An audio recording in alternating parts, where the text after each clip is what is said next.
Hello everyone, welcome to my channel. నేను ఈ వీడియోలో పైన కనిపిస్తున్నటువంటి బ్యాక్ నెక్ డిజైన్ ఎట్లా కుట్టాలనేది చూపిస్తాను మీకు. అయితే ముందుగా మనం ఒరిజినల్ క్లాత్ అండ్ లైనింగ్ క్లాత్ని రెండింటిని జాయిన్ చేసేసుకోవాలి.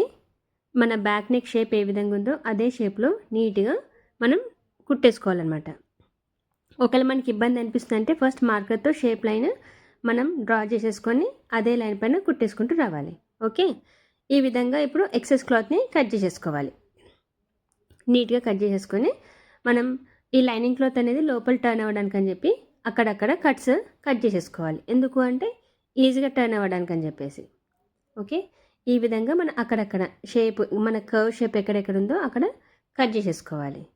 నెక్స్ట్ లైనింగ్ క్లాత్ని లోపలికి టర్న్ చేసేసి మనం నీట్గా సెట్ చేసుకొని మళ్ళీ పైనుంచి ఒక స్టిచ్ చేసుకుంటూ రావాలి. మనం లైనింగ్ క్లాత్ని జాయిన్ చేసుకునేటప్పుడు చాలా కేర్ఫుల్గా జాయిన్ చేసుకోవాలి. ఎందుకంటే ఎక్కడ కూడా ఫోల్డింగ్స్ రాకుండా చూసుకోవాలన్నమాట.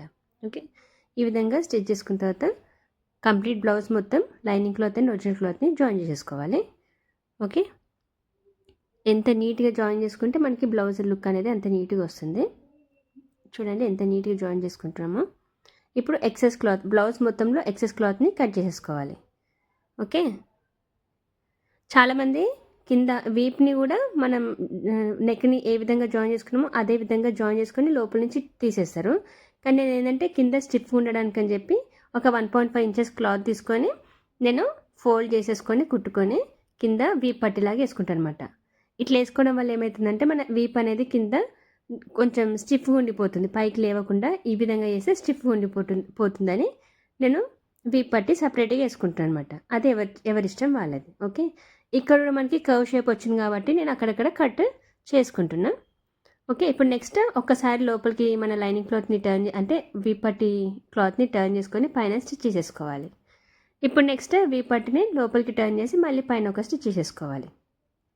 ఓకే, ఈ విధంగా స్టిచ్ చేసుకునేటప్పుడు చాలా కేర్ఫుల్గా హ్యాండిల్ చేసుకోవాలి. ఎందుకంటే కింద కర్వ్ షేప్ దగ్గర ఎక్కడ కూడా మనకి ఫోల్డింగ్స్ రాకుండా చూసుకోవాలన్నమాట. ఓకే, నెక్స్ట్ మనం ఇది కుట్టేసుకున్న తర్వాత పైన హెమ్మింగ్ చేసుకోవాలన్నమాట ఖచ్చితంగా. ఓకే, ఈ విధంగా కుట్టేసుకున్నాక నెక్స్ట్ మనం ఒక 4 ఇంచెస్ క్లాత్, రెక్టాంగులర్ షేప్లో ఉన్న క్లాత్ తీసుకొని 4 సైడ్స్ కుట్టుకోవాలి. ఒక దగ్గర మాత్రం కొంచెం స్లిట్ వదిలిపెట్టేసుకొని కుట్టుకోవాలన్నమాట. లేదంటే మనం ఒక పెద్ద క్లాత్ తీసుకొని ఫోల్డ్ చేసుకొని కుట్టుకోవచ్చు. నాకు క్లాత్ సరిపోకపోవడం వల్ల నేను 2 పీసెస్ని జాయిన్ చేసుకొని ఈ విధంగా 4 సైడ్స్ కుట్టుకొని ఇక్కడ మాత్రం కొంచెం స్లిట్ అంటే చిన్న ఓపెన్ వదిలిపెట్టేసుకొని క్లాత్ని కట్ చేసేసుకుంటున్నా. ఇప్పుడు ఎక్సెస్ క్లాత్ మొత్తం కట్ చేసేసుకోవాలి నీట్గా. ఇది బో కోసం అనమాట. మీ ఇష్టం, మీకు ఎలాంటి క్లాత్ అయినా మీరు తీసుకోవచ్చు. నేను ఈ విధంగా 2 పీసెస్ ఆఫ్ క్లాత్ని తీసుకొని ఈక్వల్గా సెట్ చేసుకొని నేను కట్ చేసేసుకున్నాను అనమాట. ఓకే, ఈ విధంగా స్టిచ్ చేసేసుకున్న తర్వాత ఇది కూడా స్క్వేర్ షేప్లో కుట్టుకున్నాం కాబట్టి కార్నర్స్ దగ్గర ఫోల్డ్ అవ్వాలి కాబట్టి నేను కట్ చేసేసుకుంటున్నా. చూడండి ఇక్కడ కొంచెం ఓపెనింగ్ ఉంది కదా స్లిట్, ఆ స్లిట్ నుంచి నేను ఈ క్లాత్ని రివర్స్ చేసేసుకుంటున్నా. ఓకే, చూడండి కార్నర్స్ని కూడా నీట్గా సెట్ చేసేసుకోవాలి. అవసరమైతే మీరు ఏదన్నా నీడిల్ కానీ ఏదైనా పిన్ కానీ ఏదైనా సీమ్ రిప్పర్ కానీ అలాంటివి తీసుకోవచ్చు. స్క్రూ డ్రైవర్ కూడా తీసుకోవచ్చు. దాంతో సెట్ చేసేసుకోవాలి. ఇక్కడ మనకి స్లిట్ ఉంది కదా, దాన్ని క్లోజ్ చేసేసుకొని పైనుంచి ఒక స్టిచ్ చేసేసుకుంటూ రావాలి.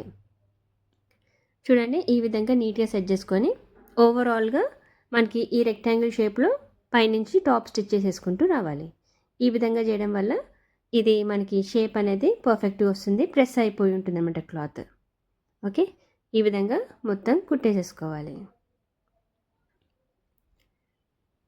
నీట్గా మనం 4 సైడ్స్లో కూడా పైనుంచి స్టిచ్ చేసేసుకోవాలి. ఓకేనా, చూడండి అయిపోయింది మనకి కుట్టేసేసుకోవడం అనేది. ఇప్పుడు మనం థ్రెడ్ అనేది కట్ చేసేసుకొని ఒక్కసారి బ్లౌజ్ పైన పెట్టి చూద్దాం. ఈ విధంగా టర్న్ చేసేసుకొని ఒకసారి బ్లౌజ్ పైన పెట్టి చూసుకుందాము. చూడండి ఈ విధంగా వస్తుందన్నమాట. ఓకే, చూడండి ఇప్పుడు నేను ఒక నీడిల్ దానికి థ్రెడ్ ఎక్కించుకొని ఏ విధంగా అయితే కుట్టుకుంటున్నానో ఆ విధంగా మీరు కూడా ట్రై చేయొచ్చు. ఈ మోడల్లో మనం కుట్టేసుకోవాలి. ఏ విధంగా అయినా సరే కానీ మనం బో షేప్ తీసుకొచ్చుకుంటే సరిపోతుంది. మిడిల్లో ఈ విధంగా మనం ఫ్లీట్స్ పెట్టుకున్నట్టు పెట్టేసుకోవాలి. నెక్స్ట్ రౌండ్గా మనకు కావాల్సినంతసేపు మనం కుట్టుకుంటే సరిపోతుంది. అంటే బో షేప్ అనేది పర్ఫెక్ట్గా వచ్చే వరకు కుట్టేసుకోవాలి. చూడండి ఎంత నీట్గా వచ్చిందో. ఈ విధంగా మీరు 4-5 నాట్స్ వేసేసుకున్నా సరిపోతుంది. అది మన ఇష్టం అనమాట. ఓకే, ఈ బో అనేది డిఫరెంట్గా కుట్టుకోవచ్చు. కాకపోతే నాకు అవైలబుల్లో ఉన్న క్లాత్ని బట్టి, నాకు సరిపోయినంత క్లాత్ని బట్టి నేను ఈ విధంగా 2 పీసెస్ తీసుకొని కుట్టేసుకొని ఈ మోడల్లో రెడీ చేసుకున్నాను అనమాట నేను. ఓకే, ఇప్పుడు మనం థ్రెడ్ని నాట్ చేసేసుకోవాలి. 3 వేసేసుకొని పక్కన తీసేసుకోవాలి. నెక్స్ట్ మనం ఈ బో కింద లూప్ అనేది ప్రిపేర్ చేసుకోవాలి. ఓకే, దానికోసం అని చెప్పి నేను ఒక 1.5 ఇంచెస్ విడుతున్న క్లాత్ని తీసుకొని కింద అంటే స్టార్టింగ్ అండ్ ఎండింగ్ పాయింట్స్లో మనం ఈ విధంగా ఫోల్డ్ చేసుకొని కుట్టుకోవాలన్నమాట. ఓకే, ఈ విధంగా చేయడం వల్ల మనకి లూప్ అనేది నీట్గా అంటే ఎండింగ్ అనేది నీట్గా వచ్చేస్తుంది. ఓకే, నెక్స్ట్ మనం దీన్ని ఆపోజిట్లో టర్న్ చేసుకొని పాదం మందంలో స్టిచ్ చేసేసుకుంటూ రావాలి. ఓకే, చూడండి నీట్గా వేసుకుంటూ రావాలి. ఇది మనం మామూలుగా పైపింగ్ థ్రెడ్స్ని ఏ విధంగా అయితే కుట్టుకుంటామో అదే ప్రాసెస్. కాకపోతే పైపింగ్ థ్రెడ్ అనేది చాలా సన్నంగా వస్తుంది. ఇది అనేది విడత ఎక్కువ వస్తుంది కాబట్టి ఇది కుట్టుకోవడం చాలా ఈజీనే, ఏమంతా కష్టం అనిపించదు.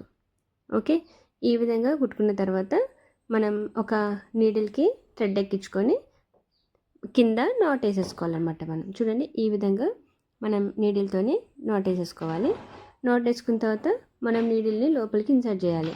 ఇన్సర్ట్ చేసుకునేటప్పుడు ఆ నీడిల్ ఎక్కడ కూడా గుచ్చుకోకుండా స్లోగా కేర్ఫుల్గా మనం కుట్టేసుకోవాలి. ఓకే, ఒకవేళ మనకి ఎక్కడైనా సరే మిస్టేక్ అయినా కూడా థ్రెడ్ అనేది మిడిల్లో కట్ అయిపోతుంది, లేదంటే నీడిల్ అనేది మధ్యలో ఎక్కడో గుచ్చుకుంటుంది, మనకి లూప్ అనేది తీయడానికి రాదనమాట. ఓకే, కేర్ఫుల్గా హ్యాండిల్ చేసుకొని ఈ విధంగా మనం లూప్ ప్రిపేర్ చేసేసుకోవాలి. ఓకే, మనకి ఎంత నీట్గా వస్తే అంత నీట్గా అనిపిస్తుంది బో షేప్ అనేది, ఎందుకంటే బో కింద హ్యాంగింగ్ అనేది మనకి నీట్గా అనిపిస్తుంది.